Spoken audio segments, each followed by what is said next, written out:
করা হয়েছে স্বয়ং আব্দুল্লাহ ইবনে মাসউদ রাদিয়াল্লাহু তাআলা আনহু হাদিসটা বর্ণনা করতেছেন। আব্দুল্লাহ ইবনে মাসউদ নবীজির প্রিয় সাহাবী।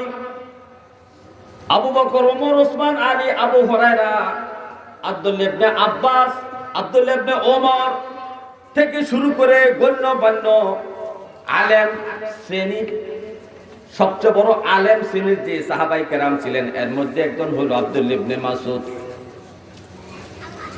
যে আব্দুল্লাহ ইবনে মাসউদ নবীজির খাদেম হিসেবে ছিলেন, নবীজির খেদমত করতেন, নবীজিকে অত্যন্ত ভালোবাসতেন। এই ইসলাম গ্রহণের কারণে এই আব্দুল্লাহ ইবনে মাসউদ অনেক নির্যাতন সহ্য করেছেন। নবীজির সাথে সাথে আব্দুল্লাহ ইবনে মাসউদ থাকতেন। তো যিনি খাদেম হিসেবে নবীজির পাশে থাকতেন, নবীজির পাশে পাশে পিছে পিছে নবীজির ওযু করাইতেন, নবীজির তার নামাজের সময় ডেকে দিতেন, নবীজির নামাজের ব্যবস্থা করতেন, নবীর খাবার ব্যবস্থা করতেন, নবীর বিশ্রামের ব্যবস্থা করতেন। যে আব্দুল্লাহ ইবনে মাসউদ, সে আব্দুল্লাহ ইবনে মাসউদ নবীজির জবান মোবারক থেকে স্বয়ং এই হাদিসটা শুনেছেন। এই হাদিসটা শুনিয়া উনি জগৎবাসীকে জানানোর জন্য হাদিসটা বর্ণনা শুরু করলেন। আব্দুল্লাহ ইবনে মাসউদ বলেন, হে জগতের মানুষ, আমার নবীজি ইরশাদ মুবারক করেছেন, লা তাজুলা কদামা ইবনে আদম। হাসরের মাঠে যখন ইসরাফিল সিংহা ফু দিবেন, দলে দলে মানুষগুলা হাসরের মাঠে সব উপনীত হবে, উপস্থিত হয়ে যাবে। উপস্থিত হয়ে যাওয়ার পরে প্রত্যেকটা মানুষ অপেক্ষা করবে বিচার কাজ শুরু হওয়ার জন্য। অপেক্ষা করা সবচেয়ে বড় কঠিন, মৃত্যুর চেয়ে বেশি কঠিন অপেক্ষা করা। মানে মৃত্যুর সমতুল্য কঠিন হলো অপেক্ষা করা। হাসরের মাঠে প্রত্যেকটা মানুষ, বাবা আদম থেকে শুরু করে কিয়ামত পর্যন্ত যত মানুষ থাকবে, সব মানুষ হাসরের মাঠে হাজির। সবাই অপেক্ষা করতেছে কখন বিচারটা শুরু হবে।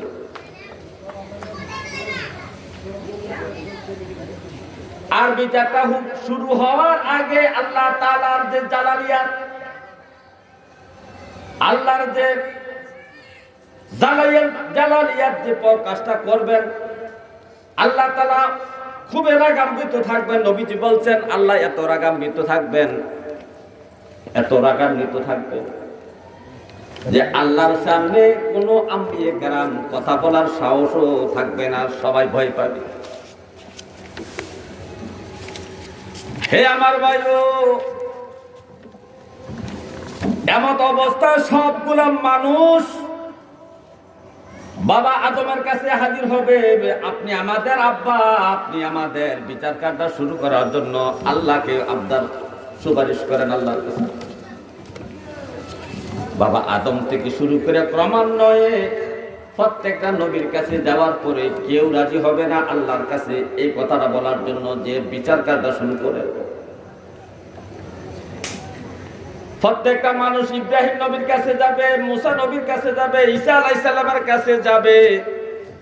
সর্বশেষ হযরত ঈসা আলাইহিস সালাম পরামর্শ দিবে, জগতের মানুষ ও হাসরবাসী, আজকে আল্লাহ যে রাগান্বিত হয়ে আছেন, আল্লাহ যে জালালিয়াতের ভাবে আছেন, আল্লাহর সামনে যাইয়া কথা বলার মতো কোন নবীর ক্ষমতা নাই। একমাত্র একজন নবীর ক্ষমতা আছে, তিনি হইলেন মুহাম্মাদুর রাসূলুল্লাহ সাল্লাল্লাহু আলাইহি ওয়াসাল্লাম। নবীজি তখন সাজদায় পড়ে আল্লাহর কাছে আরজি করবেন, রব্বি কারীম, বিচার কাজটা শুরু করেন।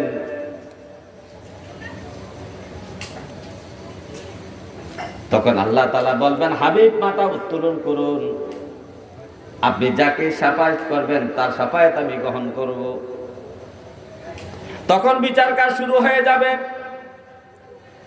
এই বিচার কাজ শুরু হওয়ার মধ্যে সর্বপ্রথম প্রত্যেকটা মানুষকে বিচার কার্য শুরু করার আগে 5টা প্রশ্ন প্রত্যেকটা মানুষকে করা হবে।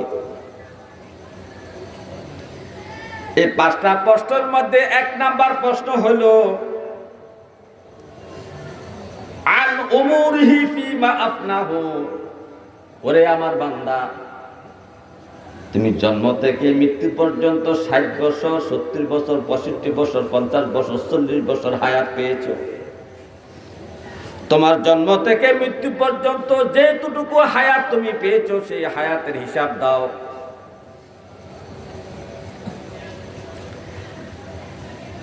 এই তোমার জীবনকালটা, জন্ম থেকে মৃত্যু পর্যন্ত তোমার জীবনকালটা কিভাবে শেষ করেছো, কিভাবে অতিবাহিত করেছো, একটু হিসাব দাও। তখন আপনার